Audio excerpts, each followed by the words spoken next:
animations.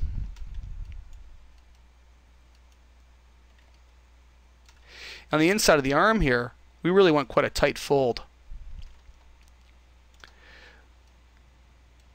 What I'm going to do is I'm going to firm it up a fair bit for the forearm bone that I have currently selected.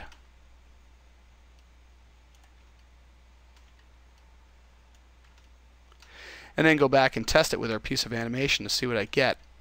So we're getting a bit nicer, tighter fold there, but we're going to have some problems probably in here. Go back and select the upper arm bone, and now I can do some painting in there. It's a back and forth thing. Basically, you're sitting there playing with it back and forth to try and find the best solutions. Now, so that you can actually get rid of all of your interface here, I've actually written a couple of scripts to make your life a bit easier. One of them is skin paint mode on off. You can get this from my website at paulneal.com and install it and drop it in your favorite quad menu, and it just turns on the paint weights button for you, so you don't have to keep going back and clicking on it all the time. So again, we can go through and we can do some nice weighting on the character. And again, this is one of those cases where taking it right down low might be what you want. Very small changes at a time.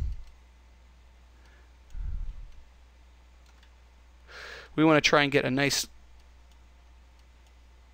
tight bend within here. Try and make it as natural as possible. Our human body is a bit different. It will we have skin sliding and bones and tendons that help the skin slide over the surface and get pushed out of the way. That's not going to happen automatically with a straight skinning solution in any package. We're going to try and fake that in other ways later on, but you'll find that it can be actually very, very time consuming and sometimes simply unnecessary depending on the kind of character you have. Again, this one is a much more human looking character with muscles and bones protruding, and we'll probably want to actually make it look like we're getting skin pushed out of the way and whatnot, sliding over the surface to make it look a little more natural. It also, of course, matters how close are you actually going to get to the character. Will you ever actually see it? So with the paint weights, we're just going to have to keep playing back and forth. Like I say, this character is going to take some time to actually skin properly. I often see people, especially in schools when I've taught, they rig the character, they struggle through all that, they have this mesh built, and then they think they're going to skin the character in a couple hours and be on their merry way to animate. Fact of the matter is that just isn't what happens. It takes a lot of time to properly skin a character and get the skin working.